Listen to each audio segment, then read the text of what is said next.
जय हिंद। आज हम पढ़ेंगे कक्षा 10 का पाठ नंबर 6 जिसका नाम है हिमालय से, और इसको महादेवी वर्मा जी ने लिखा है।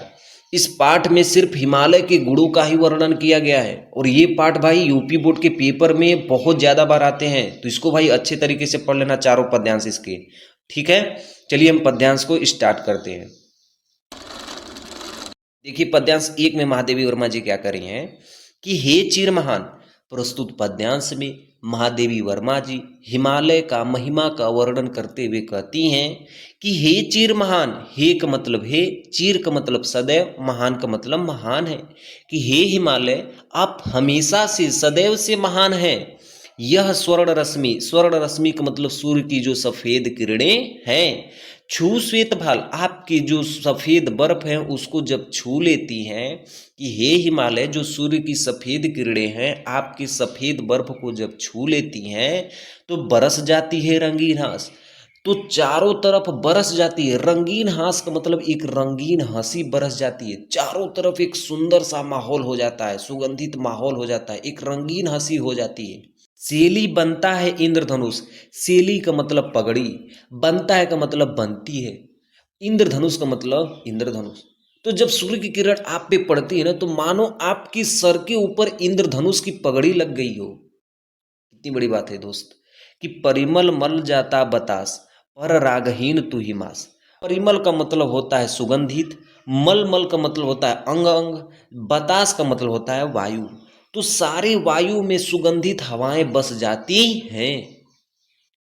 जितने भी आसपास के वायु होते हैं सारे वायु में सुगंधित हवाएं बस जाती हैं जब सूर्य की किरणें आप पे पड़ती हैं। तो पर रागहीन तू हीम निधान। पर रागहीन, रागहीन का मतलब तू वैराग्य रहती है फिर भी तू एकदम शांत रहती है हिमालय। तू हिम निधान, इसलिए तुम हिमालय महान हो। इसीलिए वो करिए कि हे हिमालय तुम महान हो।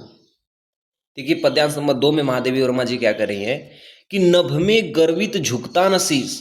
महादेवी वर्मा जी कहती हैं कि हे हिमालय, नभ में, नभ में का मतलब होता है आकाश में, गर्वित का मतलब गर्व से भरा हुआ। कि हे हिमालय तुम तो इस पूरे आकाश में गर्व से भरे हुए खड़े हो। झुकता न शीस, कि तुम्हारा जो सिर है वो किसी के सामने झुकता नहीं है। प्रस्तुत पद्यांश में महादेवी वर्मा जी हिमालय से कहती हैं कि हे हिमालय तुम तो इस आकाश में गर्व से भी ऊंचे खड़े हो, तुम्हारा सिर किसी के सामने झुकता नहीं है। पर अंक लिए है दिन चार। पर अंक का मतलब होता है गोद, तुमने गोद लिया है। दिन का मतलब होता है गरीब, छार का मतलब मिट्टियों को। तुमने जितनी भी गरीब मिट्टियों को अपने पास गोद ले लिया है। कि जितनी भी सारे तुम्हारे पास की मिट्टियां हैं उन सबको तुमने क्या कर लिया है, गोद ले लिया है। तुम इतने कृपालु हो, इतने दुनिरूपी हो कि तुमने धूल की भी मिट्टियों को अपने ऊपर गोद लेकर खड़े हो। मन गल जाता नत विश्व देख। मन गल जाता मतलब तुम्हारा मन गल जाता है। नत विश्व देख का मतलब इन विश्व को देखकर, मतलब तुम्हारे सामने जब पूरी संसार पूरी दुनिया झुकी हुई देखने को मिलती है तो तुम्हारा मन भी क्या होता है, गल जाता है। तुम्हारा मन करुणा से गल जाता है। तुम्हारा मन गलने के कारण तुम्हारे आंखों से जो आंसू बहते हैं ना, वो नदियों के रूप में प्रवाहित होने लगते हैं। वही करिए कि तन सह लेता है कुलिस भार। मतलब जो तुम्हारा तन है, जो तुम्हारा शरीर है, वो कई आंधी के टुकड़े को, कई सभी तरह के अस्त्रों को वो सह लेता है। कितने मृदु कितने कठिन प्राण। कितने मृदु का मतलब कितने कोमल हो, कितने कठिन प्राण का मतलब बाहर से कितने कठोर हो। कि तुम अंदर से कितने कोमल हो और बाहर से कितने कठोर हो। यही चीज देखिए पद्यांश नंबर 3 में महादेवी वर्मा जी क्या करी हैं कि टूटी है तेरी कब समाधि। टूटी है का मतलब टूटेगी, तेरी का मतलब तेरी, कब समाधि का मतलब तुम्हारी समाधि। कि हे हिमालय, महादेवी वर्मा जी हिमालय से कहती हैं कि हे हिमालय तुम तो एक तपस्वी की भांति वहीं पे बैठ गए हो। तुम्हारी यह जो समाधि है यह कब टूटेगी। झंझा का मतलब आंधी, लौटे का मतलब लौटती है, सत का मतलब सौ सौ बार, हार हार का मतलब हार हार के चली जाती है। कि आंधी के सैकड़ों टुकड़े तुम्हारे पास आते हैं, वो लड़ लड़ के तुमसे हार मान के वो क्या होते हैं, चले जाते हैं। और बह चला दृगो से किंतु नूर। महादेवी वर्मा जी हिमालय से कहती हैं कि हे हिमालय जैसे ही तुम्हारे ऊपर सूर्य की किरणें पड़ती है तो तुम्हारे दृगों से मतलब तुम्हारे आंखों से नीर का मतलब जल रूपी धाराएं बहने लगती हैं। जैसे ही सूर्य की किरणें तुम्हारे पास पड़ती हैं, तुम्हारे आंखों से जल रूपी धाराएं बहने लगती है, जो नदियों के रूप में प्रवाहित हो जाती है। और सुनकर जलते कड़ की पुकार, मतलब हुआ कि कड़ की पुकार को सुनकर तुम्हारे नेत्रों से आंखों की धाराएं फूट जाती है। सुख में विरक्त दुख में समान, कि हे हिमालय, तुम सुख और दुख में समान भाव से रहते हो। और यही भावना तुम्हारी उच्चता का प्रतीक है। तुम चाहे दुख हो चाहे सुख हो, हर समय हिमालय तुम क्या रहते हो, समान रहते हो। और यही तुम्हारी उच्चता का प्रतीक है, इसलिए तुम महान हो। ठीक है, ओके। चलिए पद्यांश संबंध 4 की बात करते हैं।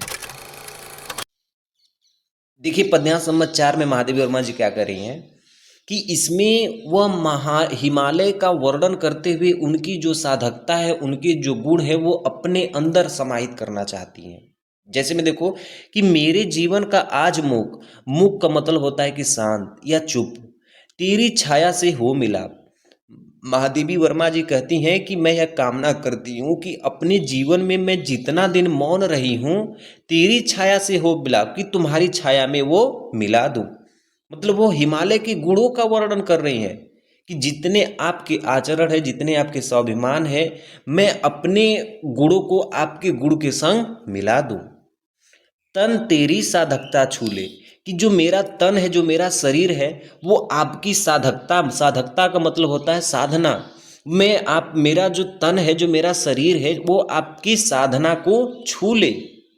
और मनले करुणा की था ना, कि मेरे मन में इतनी करुणा हो जाए। मनले करुणा का मतलब मेरे मन में इतनी करुणा हो जाए कि था ना, कि आपके था को मतलब जितना आपके अंदर करुणा है वह उसको नाप ले।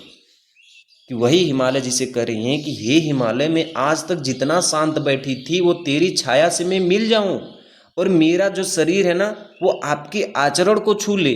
और मनले करुणा की नाप का मतलब कि मेरे जो शरीर में जितनी भी करुणा भरे, जितना आपके हृदय में भरी हुई है। और उर्मे पावस दृग में बिहान, उर का मतलब होता है हृदय, पावस का मतलब होता है वर्षा, दृग में बिहान का मतलब होता है, दृग का मतलब नेत्र, बिहान का मतलब प्रातः काल का सौंदर्य। कि मेरे हृदय में भी वर्षा का निवास है।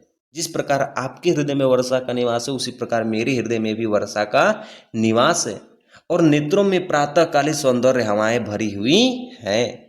मेरे भी जो हृदय है वो करुणा से भरे हुए हैं। जिस प्रकार आप हैं उसी प्रकार मैं भी हूं। ठीक है, जय हिंद। Like share subscribe.